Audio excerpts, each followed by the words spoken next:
Hello, everybody. Good morning, good afternoon, good evening, wherever in the world you are connecting from today. This morning, from me, calling from Mountain Time in the United States. Thank you, everybody. Thank you so much for being part of this incredible conversation that we are about to have. So, for all of you connecting live now, please let us know where you are connecting from in the world. It will be awesome to know where everybody is. I see some of your comments already. I see many different places. So, please just post in the chat wherever you are connecting from. If you have any questions or comment or insight during this very powerful conversation, please post it in the chat. I'll be excited and thrilled to just look at it and see if we can bring it to the conversation. So when you read a good book, uh, uh, you know that you've read a good book when it got you thinking, and when it got you thinking not just about what the book says, but about how you play a role in sort of the insights and the ideas that the book is trying to put forward. What is your role in that sort of concept that the book is trying to create? And I had that sort of epiphany, if we can call it that way, when I recently read the book. Let me show it here. Why We Act: Turning Bystanders into Moral Rebels, by Catherine Sanderson, which is the conversation that we are going to have right now. Fascinating book. And we are going to have a fascinating conversation about this. Before bringing Catherine to the stage, I want to reading the book, I just couldn't help but think about one quote that is attributed to a lot of different people, and I just try to, look into the origins of some of the most used version of this quote, and it was from Dr. Martin Luther King, and the quote says, "History will have to record that the greatest tragedy of this period, that period, and this period of social transition was not the strident clamor of the bad people, but the appalling silence of the good people." I read this book on how we act, or why we act, and I just thought about that one quote, and I'm hoping that maybe Catherine can help us even understand that it was not just philosophy what Dr. King was talking about; it is science what he was talking about, 60 years ago. So thank you so much, everybody, for being here. And without further ado, I want to invite Catherine to the online stage. How are you, Catherine? Good to see you. Great to see you. Thank you so much for this invitation to talk. And I will also say, and I probably should have told you this before, that for reasons that are far beyond my comprehension, my book is actually published with two different titles. And as I was reading through the comments and the chat, I'm recognizing there are people from all over the world, which is wonderful. Yeah. So the book that you read is Why We Act. The book is actually published in the United Kingdom and in Australia and New Zealand as The Bystander Effect. And so I'm saying that in case you have, number one, people who are confused that my book is not showing up, and number two, people thinking I've written two books on the same topic, which I have not. So don't buy both. But I would also like to say, Enrique, when I submitted this manuscript to my agent, the title of the book was not Why We Act or The Bystander Effect. The title of the book was The Appalling Silence of the Good People. Oh my gosh. So when you started that quote, I was like, that was my title. While I was working on the draft, that was my title. While I was working on the revisions, that was my title. The Appalling Silence of the Good People, because that to me is what the book is about. The appalling silence of the good people. And I will say that my agent loved the title. My publishers were like, that title's a little negative, the word appalling. And so the author, cedes some control over these things. So anyway, I so appreciate that you started with that quote, because that quote to me is the essence of the book. Yeah, absolutely. Catherine, thank you so much for being with me today, for, let us know about the two different names of the book, and more importantly, for letting us know the history of the title that you wanted the book to have in the first place, because it's fascinating. And I guess you've seen the evolution of science in terms of understanding why good people stay silent in the face of bad, negative situations or horrendous situations sometimes. And that evolution from Martin Luther King thinking, this is my philosophy of life versus now saying it is science, right? I mean, it's 60 years of evolution in that sense.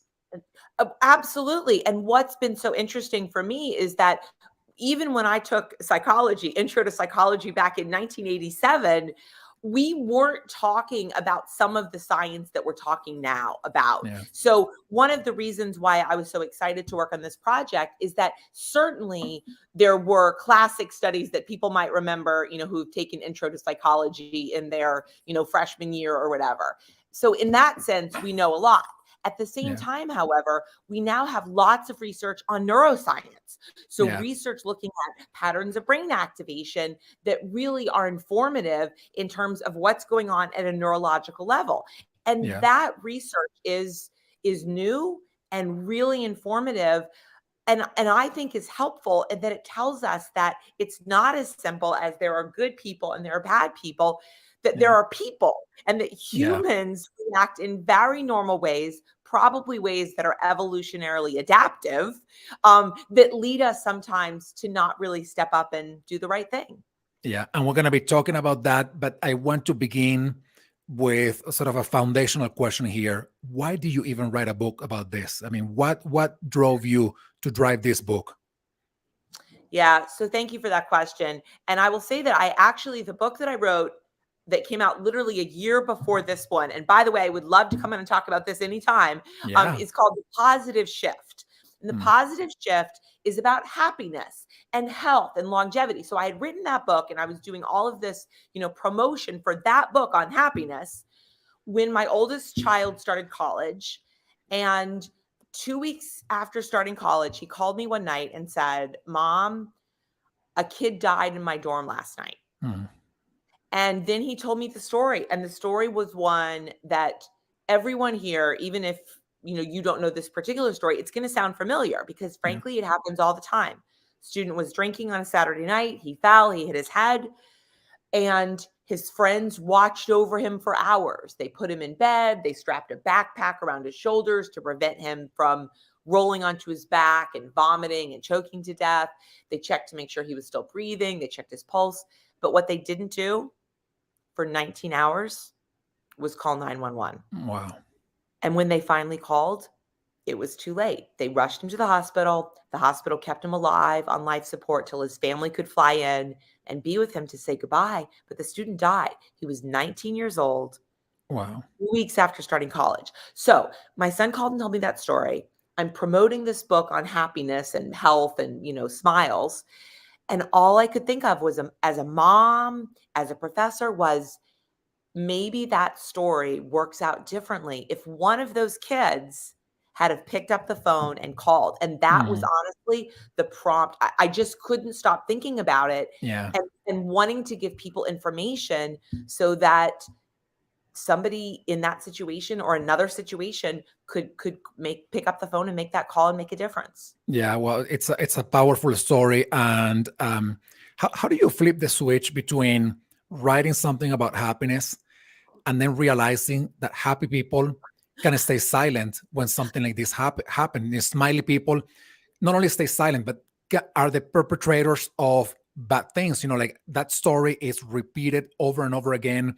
I recently read the case of another kid who died because his friends were forcing him and bullying him into drinking more, of course, than his body was prepared to sort of accept, and he died. So how do you go from happiness, smiling, to people are capable of doing these things or staying silent?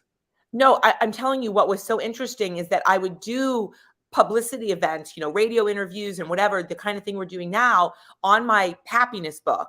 And then I would be frantically writing and researching, and I would be reading about the Holocaust, Nazi Germany, lynchings in the southern United States of Black people, incidents of bullying and suicide and fraternity hazing. And then as I was working on this book, the Harvey Weinstein story broke, in which all of a sudden it became clear that a lot of people knew that Harvey Weinstein was doing some bad things and they didn't speak up.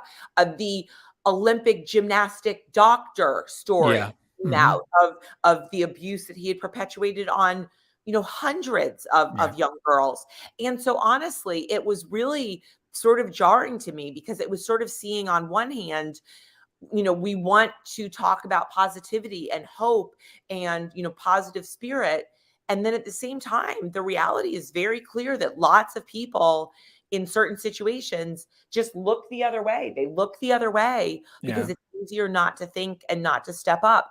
But I guess I will say the commonality for me of those two books, and the commonality, frankly, of my teaching and my writing and my speaking, is that what I love is taking research findings in psychology and giving them to people so they can make a difference in their own Yeah. lives, basically helping people live happier, healthier, braver lives, and using the tools of psychology research to do that. Yeah, absolutely. And I hope we can, and not only do I hope, I am sure that we will be sharing a lot of insights particularly for the HR community, which is our main community, and the role that they have in the workplace to move every human from being a bystander to becoming a moral rebel. And let me ask you, Catherine, I would love for you to define what these two concepts mean, and then we're going to be walking the journey from one to the other. What is a bystander? What is a moral rebel? So a bystander is basically somebody who sees or hears something problematic or potentially problematic, because the reality is sometimes we see or hear something and we're a bystander in part because we're not really sure. So we're bystanding because we're saying, I don't know, is that harmless flirting or is that really sexual harassment? Mm, Is that student just drunk or are they actually unconscious? yeah, Is that joke funny or is it actually yeah, kind of offensive? And so in some cases, we are bystanders and we don't speak up, we don't say anything because we're not really sure if it's our role, or we're not really sure what's happening, or we're afraid of the consequences. And frankly, as you and I sort of talked a little bit before going live, we all have been in these situations in which we say, oh, I remember. And every single time that I do one of these interviews, a reporter or an interviewer or somebody will say to me after the show has ended, or sometimes before the show has started, I got to tell you the story. And yeah. they overwhelmingly have a story. And sometimes the story is 30 years ago. I remember I was in a grocery store, I was in a school bus, I was in a whatever. So we've all been there and we've all been bystanders. About 10% of people, and frankly, it may be people who are drawn to this program in particular, but about 10% of people describe themselves as moral rebels. And Mm, these are people who are like, yeah, I always speak up. And they are people who seem to have an ease of speaking out, of saying something, of acting up. And they do that. And here's the key: moral rebels do that even when they may face consequences. So even mm, if they may be rejected, even when they may face punishment or ostracization from their friends or colleagues or family members, moral rebels, if they see something, they say something, and they do the right thing even at a personal cost. And so moral rebels do seem to differ from people who tend to bystand. But the encouraging thing is, and I think this really is encouraging, we can all learn to cultivate our mm. inner moral rebel. So Yeah. learning more about who these people are can actually help us step up and make a difference. Is it natural for this 10% of the people to be moral rebels? Have they learned how to be moral rebels? Is it upbringing? What is it that make them like an outlier versus the rest of the world? Yeah, super important question. So I will say that there is evidence that they are in fact different, that they were born Mhm. that way. So one, there's actually fascinating research in neuroscience showing that moral rebels tend to have different patterns of activity in the brain. So Mm. for most people, when you see somebody else in pain, you process that in a particular part of the brain. When you yourself experience pain, you process it in a different part of the brain. Moral rebels, it's the same part of the brain. So for Wow. moral You rebels, feel that pain that others are feeling. yourself, exactly. Yeah. It's the same. And so for moral rebels, seeing someone else in pain feels the same as you being in pain, which probably motivates you to try to stop it. So Yeah. that's one. Two, and this is probably related, they're very high in empathy. They are Mm. very good Yes. at, Yes. I can put my, if it was my daughter, if it was my son, if it was my, whatever. And the other thing is they don't really feel embarrassment. So many Mm, people are like, well, I would speak up, but I don't want to look stupid or feel yeah, embarrassed or be awkward. And they're like, yeah, I don't care. yeah, It doesn't like fear of embarrassment, social inhibition is what psychologists call it, doesn't seem to play such a big role. And I'll say one more tiny thing, and that is, and I say this a little bit as the mom of an argumentative 18-year-old daughter, that children who grow up arguing with their parents tend to be more likely to be moral rebels. And what the research wow. think is that you get practice like sticking up for yourself with mom and dad, and that maybe gives you a little bit more confidence in speaking up in other situations. Isn't that interesting? That is very interesting, and I keep thinking about all the research that shows how curious kids are, which is at the end of the day, one of these drivers of becoming more aware and identifying situations that are negative, just asking questions, Mhm. but how that sort of innate behavior that we have as humans is killed in a school, and then more so in the workplace, where you're not even allowed to ask questions, because then you look like not just a moral rebel, a rebel, right? And that's so dangerous, to identifying these kind of negative situations that you want more rebels to speak up or speak out against. So Yeah, absolutely. And I will say that, I think it's really important for people to understand that when we talk about these situations of bystanders and moral rebels, they happen in all different settings. yeah, So I gave the example, and we've talked about, drunk college students or fraternity hazing or whatever. But the reality is it happens all the time. I'll tell one really brief story, which is that my book came out in April of 2020. So I think yeah. we can all think about that is a really, really bad time to have a Yeah. book. Let's say that. But about 2 weeks after my book came out, one of my friends called and told me a story. She has a daughter who was adopted from China when she was a baby, like she was 1 or something. And this daughter is now a young woman, 22, 23 years old. She's living in Boston in the spring of 2020. And one day she's on a bus, crowded bus in Boston, right before coronavirus broke, so sort of mid-March. And a man on the bus stood up, pointed at Claire, and said, "You should go back to China. You Wow. and all of your fellow Chinese people are killing Americans, and you should leave." So the man is yelling at her. She's this 22-year-old, young woman. Not a single person on the bus spoke up. Not a Wow. single person said anything.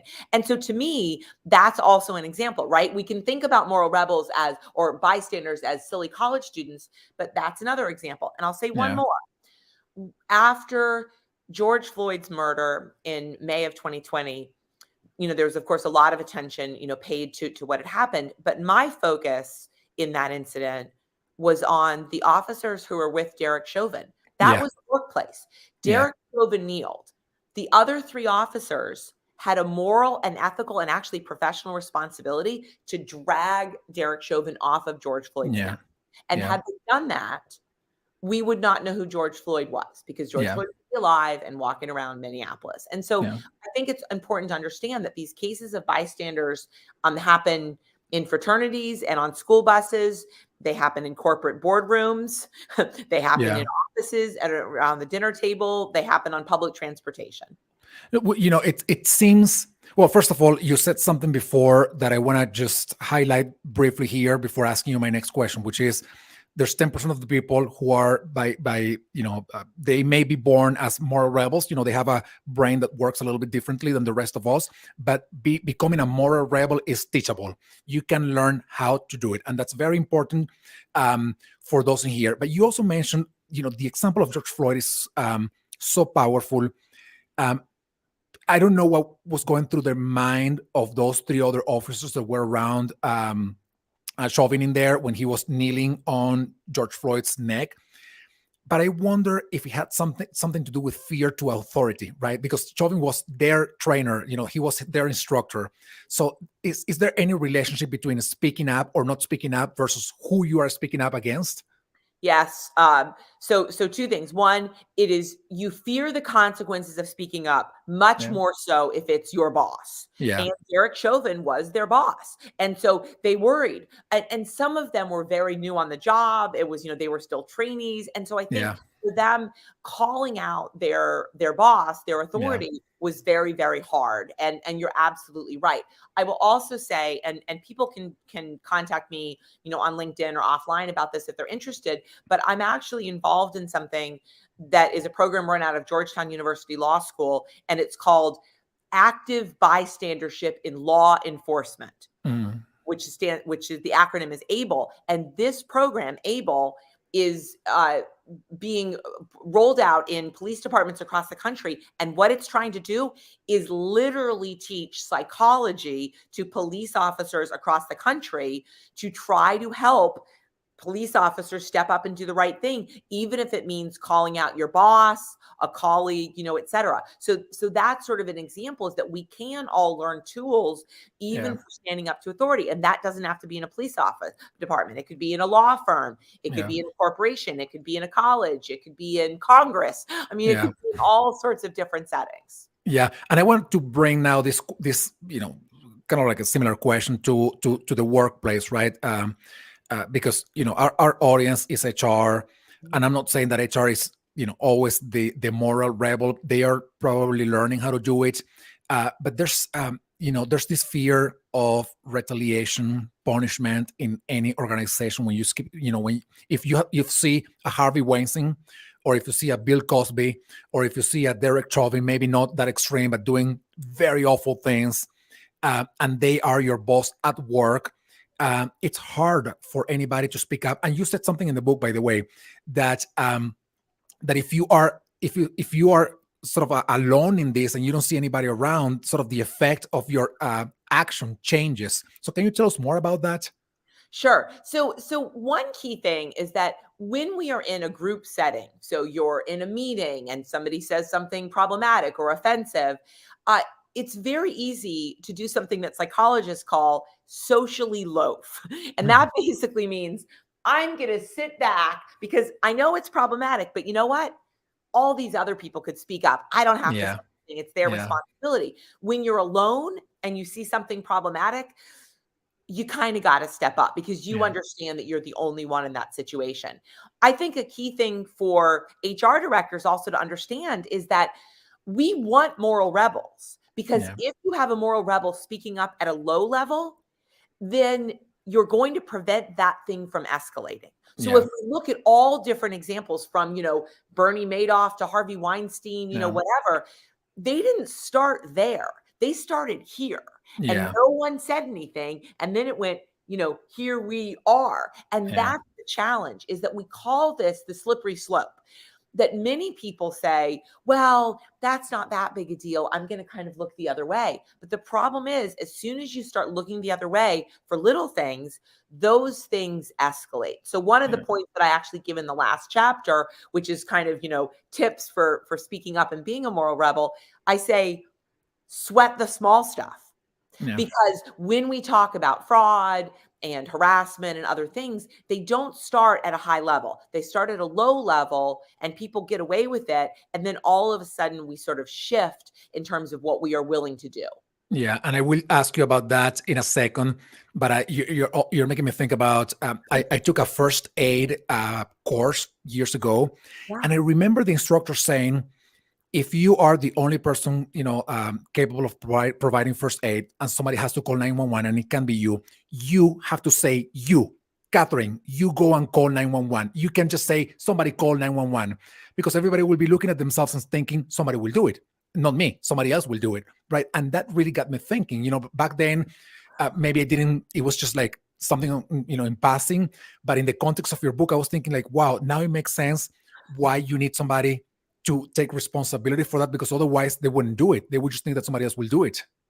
Yeah. And you actually, so first of all, how long ago did you take that class? Do you Oh remember? my gosh, maybe 10 years ago. Right. So first of all, I love that you remember it, and it was a decade ago, right? Yeah. You may not remember a lot of other things on that day a No. decade ago, right? But you remember this. But the other thing, and you didn't even notice this, what you just said, you actually said two things.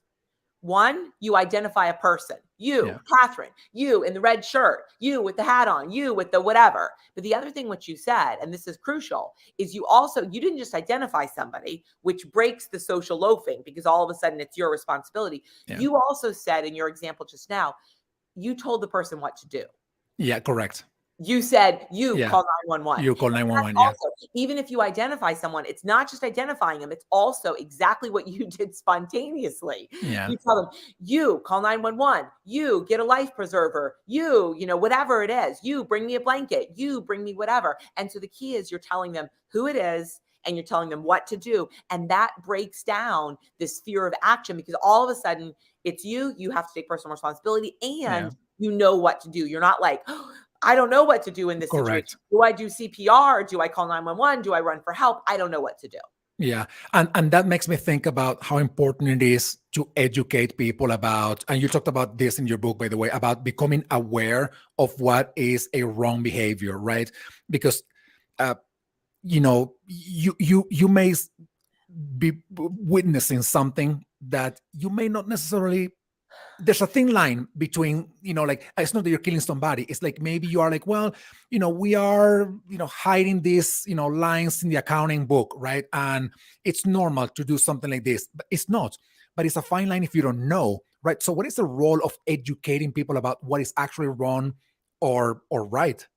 Right. So I think one key is really creating a culture, and you referenced this earlier in terms of HR directors, creating a culture in which speaking out is appreciated and respected. And that can include speaking out even when you're wrong. So you could say, Wow. I've noticed this thing and I don't know. And the person could say, like, oh, no, that's totally normal. That's not a problem. But the issue is being willing to say, we're in a culture in which there's not going to be retaliation, that we Yeah. would rather have somebody call out something and be wrong than to not call out something that was wrong. So Yeah. creating a culture Wow. in which we respect and accept people speaking up, because that all to say, Yeah. hey, maybe this isn't a big deal, but I noticed this. And then the person can say, oh, you know what?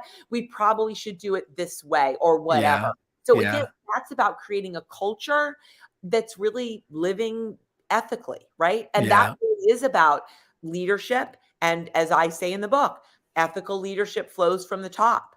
It's Yeah. very hard to have an ethical department, law firm, police department, office, whatever, when people on the top aren't appreciating and respecting and saying, we want ethical behavior in this organization. Yeah, and I love what you just said. There's a concept that I'm sure you're familiar with. It's called psychological safety. Very well researched now and talked a lot about in the workplace. But it's that idea of you being able to speak up your mind with ideas, questions, challenges, whatever it is, and you don't have to be right when you do that. You can still be wrong. I mean, you have to be respectful, of course, and you can't be an ass, when you're going to do any of these things. But if you see something that you are not sure, speaking up, even if you're wrong, can lead into something that becomes either more education or actually unveiling something that truly was wrong or was even worse than what you thought in the first place. I think that is so powerful, what you just said. Well, and the other thing which strikes me as I think very related and something that really relates to the workplace is that people who are willing to speak up and willing to be wrong are also high in emotional intelligence. So Mm, we talk a lot about sort of IQ, but we also need to talk about emotional intelligence, yeah. EQ. And the idea is that being aware of our emotions, being willing to own mistakes, being willing to be wrong is actually a really healthy thing in our personal and professional lives. And Yeah. people who are moral rebels are more comfortable engaging in that sort of speaking up and creating a culture in which that is normative, in which we talked earlier about challenging an authority. So if I'm the boss or the authority in a given room, I can be wrong and Yeah. people challenge me and I can welcome that, because what I want is what's best for the organization. And I'm not the only person with a stake. Yeah, absolutely. Catherine, let me ask you this: for anybody who wants to be to increase that 10%, they want to become a moral rebel. What can they do Mhm. to become that? Yeah, super love that question. So first of all, I am on LinkedIn, I'm on Instagram, and I have a bunch of sort of different tips and Yeah. things, including like sort of little bite-sized things that people can do. But I will say that it's important to recognize that different situations call for different sets of skills. So Yeah. it's not one size fits all. And Yeah. that's because, as you've said, speaking up when you see somebody being harassed on public transportation is different than when you're in a meeting and you have to call out your boss or a coworker, or, there are different sort of situations in our personal and professional lives. But some keys are: one, practice empathy. Yeah. Try to put yourself in somebody else's shoes. If you were in a meeting and somebody said that about you, would you want people to speak up for you? If it was Yeah. your kid on public transportation with somebody yelling at them, would you want somebody to speak up? So practice empathy and really try to do this perspective taking. Yeah. Two, find a friend. And to me, one of the challenges is it can be very hard to be alone. So what Yes. I often say to people is, if you feel uncomfortable about something, see if there are other people. Hey, are you noticing this? Hey, can I just bug you about something? See if you have a Mm, friend, a colleague who can maybe go to HR with you, or go to talk to a boss with you or something. There is safety in numbers. And sometimes yeah. we are not as courageous alone, but if we have another friend with us, that can actually give us some more skills. Three, Yeah. and this is again why I love this conversation: practice before you're in the situation. Yeah. Many times we've been in a situation, this has happened to all of us. You're in a situation, you hear or see something problematic, and you have no idea what to do. So your example of the first aid training, oh, I know what to do. I'm going to say, you in the red shirt, call 911. So often we're in a situation, we don't know what to do or say, so we don't do anything. 2 days later, we're in the shower and we're like, oh, I know what I should have said, but that's Mm, 2 days too late. You're in the shower. And so think ahead of time. What could I do? And it doesn't have to be saying, you're stupid, you're yeah. a horrible person, whatever. It could be saying, hey, you know what? You probably don't know how that sounds, or maybe I'm just too sensitive, but taking a moment to be able to call out problematic behavior in a way that feels safe to you is really Yeah. important. Oh, that is just so powerful. And I am thinking, like for the three recommendations, but particularly for the last one, the role that HR can play in educating people about what to do if they observe, first of all, to identify the signs of, for example, sexual harassment or discrimination, or, say racism or whatever of those negative behaviors that we experience at work, pretty often, to identify the signs and the what to do, right? I mean, and I actually wrote a piece on microaggressions very recently. Yeah. And one of the recommendations when you are the victim of microaggressions, have that friend. It's just connect with that person and say, like, hey, am I oversensitive here? Am I seeing things that are not there? Or do you observe this? What do you think about this? This is how I felt. Do you think do you think this makes sense or what? So I think those recommendations are, empathy, finding a friend, and knowing what to do is just so powerful. Mhm. And to me, that's the power of this research, is that this is not changing your whole personality. And it's also not, diving into a, freezing lake to rescue a puppy, or, jumping into a burning car and you're going to die. These are things that are, how do you create a neighborhood, an office, a culture in which more people speak up in the face of bad behavior. And the other thing which I'll say is that pretty often after writing this book, as you can imagine, I am kind of now the person who speaks up. So I'll be in a meeting and somebody will say something problematic and I'll say, hey, you know what? You probably don't know how that sounds, but some people could think that's like racist or Yeah. offensive or whatever. Yeah. And often nobody will support me. And then Yeah. afterwards I'll go back to my office and I'll get emails. Hey, thank you so much for speaking up. Or somebody will pass me on the way to get coffee and they'll be like, Catherine, thank you so much for saying it. I was thinking the same thing. That part of it is that once you start speaking up, you understand how many people appreciate it, Yeah. support it. And Catherine, one of the many beauties of the effects of becoming a moral rebel and building a world with moral rebels is that when you speak up in pro of somebody that is being affected by a negative situation, you're creating a better world for yourself too, because you're making the whole better, and you're making it better for you not to have to experience that, down the road maybe in a different setting, but you're making it better for you as well. So speaking up is not just for others, it's for you too. Absolutely. And to me, I love that example because it's really our collective responsibility as Correct. people to kind of create space where we can thrive personally and Yeah. professionally.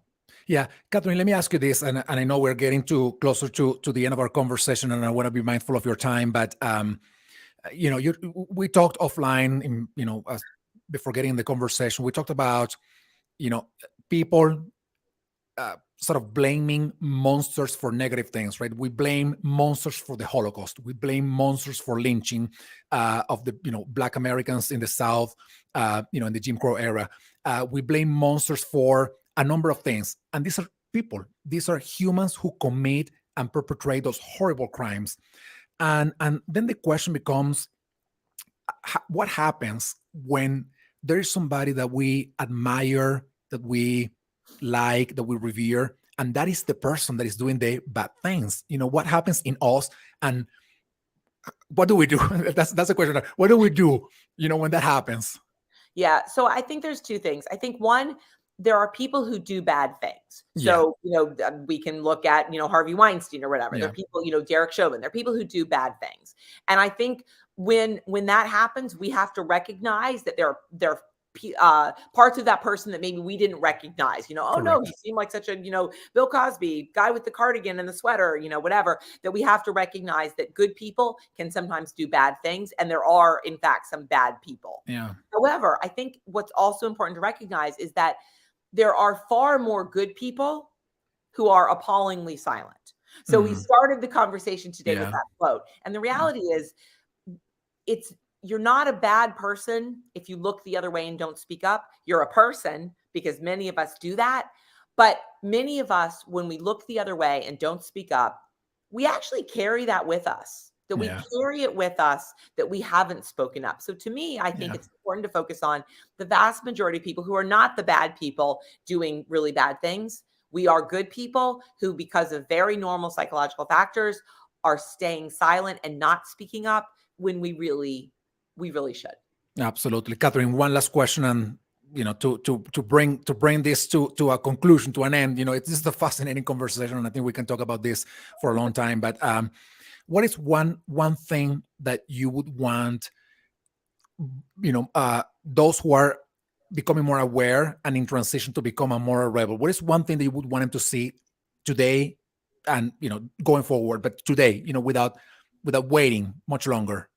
We can all become moral rebels. So Mm. when I'm doing this call, I guarantee you there are people, and I haven't been reading the comments because I've been Yeah, focusing on our conversation. yeah, I guarantee there are people in the comments who have said, I'm a moral rebel, or that's me, or yeah, I'm always the person who speaks up. But here's the thing. Most of us aren't. I'm not naturally a moral rebel. We yeah. can all do things to become braver, stronger, more courageous moral rebels in our own lives. And it's not making a whole scale switch of your personality. It's Yeah, just taking a couple of small steps. And these are practical tools and strategies and tips that we all can use. absolutely. Do you have time for one more question? Can I ask you one more? Yeah, Last absolutely. last question. Somebody asked it in the Oh, chat. I'm, yeah. I'm gonna transform it a little bit. What happens when the person you're speaking up to about something wrong that happened, it's somebody that doesn't have your back, And I'm not saying it's one of those people that are appallingly silent in the face of Mhm. horrible things. What happens when that's the person that you're speaking to? Yeah. So the key is that you got to find ways to make an inroad. So if that person doesn't have your back and that person isn't supporting you, find a different person as a Mm, friend, find a different person to speak up. There was a time that I actually describe in my book in which my secretary realized that one of my colleagues was actually sort of fraudulently using department money. So wow. like, yeah. And she tried to report it, and he basically was like, don't, like, stop. And she Yeah. was the secretary, and he, had a power. So she came and talked to me. And I was like, well, I'll take that right up the chain of command. Like, Yeah. that's no problem. And I got it resolved. It's now, it's no longer happening because people are now following it. But again, that was because he was not safe for her to talk to. I Yeah. was safe for her to talk to. So if somebody doesn't have your back, find a different person. Find a Yeah. different person, because it's really important that you don't feel alone and that behavior gets called out. Yeah. What do you think? I said that the last question was the last question, but I have one more. If you have time, can I get you one more minute of your time? Yeah. Just want to ask you one last question. I'm sorry. This is fascinating, by the way. So, it's amazing. Um, what you want people to speak up? You want them to become more rebels, but is there a point when you're like, I can't speak up anymore, and I have to get away from this? What happens in that case? Yeah. I mean, here's the thing. I mean, as we talked about before, my last book was on happiness. The Yeah, reality is, we all have to be working towards a life in which we feel happy and we feel good. And if you're in a yeah, workplace in which you feel like, I have tried and I have tried and I've tried and it's not getting better because no one cares about this, or no one wants to, be in this situation, or you're sort of constantly under attack for being a moral rebel, it's really important for yourself to say, you know what? I've done what I can do, and I'm going to wash my yeah. hands of it and live with myself. And so, again, I think that for each of us, there may be sort of a different level of, when does it feel empowering and What the helpful and threshold is. constructive? Exactly. And when is it like, I'm out, in my Yeah, life? yeah, Yeah. yeah. And especially, this in the context of something that you talked about in your book, which is when the main scapegoat for so many horrible things, which is I'm following orders, right? I'm doing what my boss tells me to do.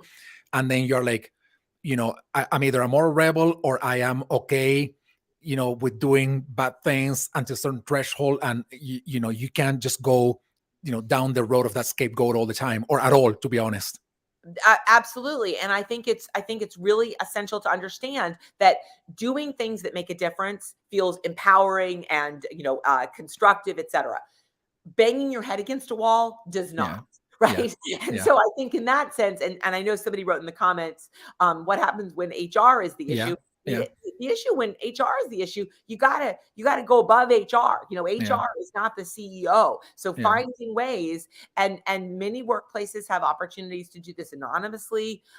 This could be a situation in which a few people could go together. But again, I think that there is the power of change in all organizations. And what it takes is normal, good people being willing to speak up and not stay silent. Absolutely. Catherine, thank you so much for spending this time with me, sharing all these amazing insights with the community. Everybody, Why We Act by Catherine Sanderson, or The Bystander Effect if you are in Australia or the UK. Fascinating conversation. And I hope we can get into a second part of it because this has been amazing. Catherine, thank you so much for being here with me today. Thank you so much for this opportunity to talk. As I think is clear from our conversation, we all benefit from living in a world with Yeah, more moral rebels. And so thank you for helping me share some of these fascinating findings. And I hope it makes a difference for people who've listened today. I sure hope so. Thank you, Catherine. Thank you so much. And thank you, everybody. Stay tuned for our next events and LinkedIn live chats and, the many other things that we're doing. Thank you so much. Have you all a wonderful day. Thank you. Take Bye-bye. care.